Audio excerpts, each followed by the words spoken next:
ಕಿಡ್ನಾಪರ್ಸ್ಗಳು 10ರಿಂದ 13 ವರ್ಷದ ಚಿಕ್ಕ ಹುಡುಗ ಅಂತಾನೂ ಕೂಡ ನೋಡದೆ ಪೆಟ್ರೋಲ್ ಹಾಕಿ ತುಂಬಾ ಭಯಂಕರವಾಗಿ ಸಾಯಿಸಿದ್ದಾರೆ. ಈ ಘಟನೆ ಹೇಗ್ ನಡೀತು ಅಂತ 3D ಅನಿಮೇಷನ್ ಮುಖಾಂತರ ತಿಳ್ಕೊಳ್ಳೋಣ. ಬೆಂಗಳೂರಿನ ಅರ್ಕೆರೆಯಲ್ಲಿ 10ರಿಂದ 13 ವರ್ಷದ ನಿಶ್ಚಯ್ ಅನ್ನೋ ಒಬ್ಬ ಹುಡುಗ ತನ್ನ ಫ್ಯಾಮಿಲಿ ಜೊತೆ ವಾಸ ಮಾಡ್ತಿರ್ತಾನೆ. ಆದ್ರೆ ಜುಲೈ 30, 2025 ಸ್ಕೂಲ್ಗೆ ಹೋದಂತ ನಿಶ್ಚಯ್ ಮತ್ತೆ ಮನೆಗೆ ಬರೋದೇ ಇಲ್ಲ.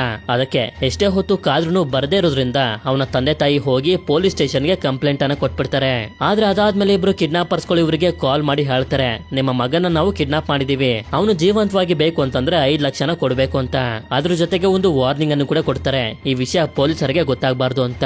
ತಕ್ಷಣ ನಿಶ್ಚಯನ ತಂದೆ ತಾಯಿ ಬೇರೇನು ಯೋಚನೆ ಮಾಡೋದಿಲ್ಲ, ದುಡ್ಡನ್ನ ಕೊಟ್ಟು ಮಗನ ಬಿಡ್ಸ್ಕೊಂಡ್ ಬರ್ಬೇಕು ಅಂತ ದುಡ್ಡು ಅರೇಂಜ್ ಮಾಡೋದಕ್ಕೆ ಶುರು ಮಾಡ್ಕೋತಾರೆ. ಆದ್ರೆ ಇಷ್ಟೊತ್ತಿಗೆ ಈಗಾಗ್ಲೇ ಅವರು ಪೊಲೀಸರಿಗೆ ಕಂಪ್ಲೇಂಟ್ ಅನ್ನ ಕೊಟ್ಬಿಟ್ಟಿದ್ರಲ್ಲ, ಅದಕ್ಕೆ ಪೊಲೀಸರು ಕೂಡ ಅವ್ರ ಪಾಡಿಗೆ ಅವರು ಕಿಡ್ನಾಪರ್ಸ್ ಗಳನ್ನ ಟ್ರೇಸ್ ಮಾಡ್ತಿರ್ತಾರೆ.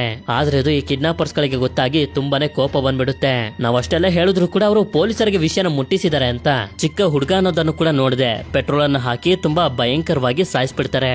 ನಂತರ ಯಾವಾಗ ಸುಟ್ಟೋಗಿರುವಂತ ಬಾಡಿ ಪೊಲೀಸರಿಗೆ ಸಿಗುತ್ತೋ ತಕ್ಷಣನೇ ಇನ್ನೂ ಕೂಡ ಇನ್ವೆಸ್ಟಿಗೇಷನ್ ನ ಫಾಸ್ಟ್ ಮಾಡಿ ಬಚ್ಚಿಟ್ಕೊಂಡಿದ್ದಂತ ಕಿಡ್ನಾಪರ್ಸ್ ಗಳನ್ನ ಕಗ್ಲಿಪುರದ ರೋಡ್ ಹತ್ರ ಹಿಡಿತಾರೆ. ಆದ್ರೆ ಕಿಡ್ನಾಪರ್ಸ್ ಗಳು ಪೊಲೀಸರ ಮೇಲೂ ಕೂಡ ಅಟ್ಯಾಕ್ ಮಾಡೋದಕ್ಕೆ ಬಂದಾಗ ಪೊಲೀಸರು ಅವರಿಬ್ಬರ ಕಾಲಿಗೆ ಶೂಟ್ ಮಾಡಿ ಹಾಸ್ಪಿಟಲ್ ಗೆ ಸೇರಿಸಿ ಅದಾದ್ಮೇಲೆ ಕಸ್ಟಡಿಗೆ ತಗೋತಾರೆ. ಇಲ್ಲಿ ಈ ಕಿಡ್ನಾಪ್ ನ ಮಾಸ್ಟರ್ ಮೈಂಡ್ ನ ಹೆಸರು ಗುರುಮೂರ್ತಿ ಅಂತ. ಇವನಿಗೆ ಸಹಾಯ ಮಾಡಿದ್ದು ಇವನ ಫ್ರೆಂಡ್ ಆಗಿರುವಂತ ಗೋಪಾಲಕೃಷ್ಣ. ಆದ್ರೆ ಇಲ್ಲಿ ಆಶ್ಚರ್ಯ ಪಡುವಂತ ವಿಷಯ ಏನು ಅಂತಂದ್ರೆ ಈ ಗುರುಮೂರ್ತಿ ಸ್ವಲ್ಪ ದಿನಗಳ ಹಿಂದೆ ನಿಶ್ಚಿತ್ ನ ಫ್ಯಾಮಿಲಿಗೆ ಡ್ರೈವರ್ ಆಗಿ ಪರಿಚಯ ಆಗಿ ಕೆಲ್ಸಕ್ಕೂ ಕೂಡ ಸೇರ್ಕೊಂಡಿರ್ತಾನೆ.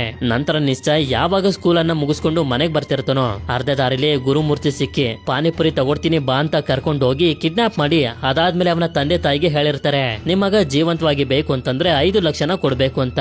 ಸದ್ಯಕ್ಕೆ ಈಗ ಇಬ್ರು ಆರೋಪಿಗಳು ಪೊಲೀಸ್ ಕಸ್ಟಡಿಲಿ ಇದ್ದಾರೆ.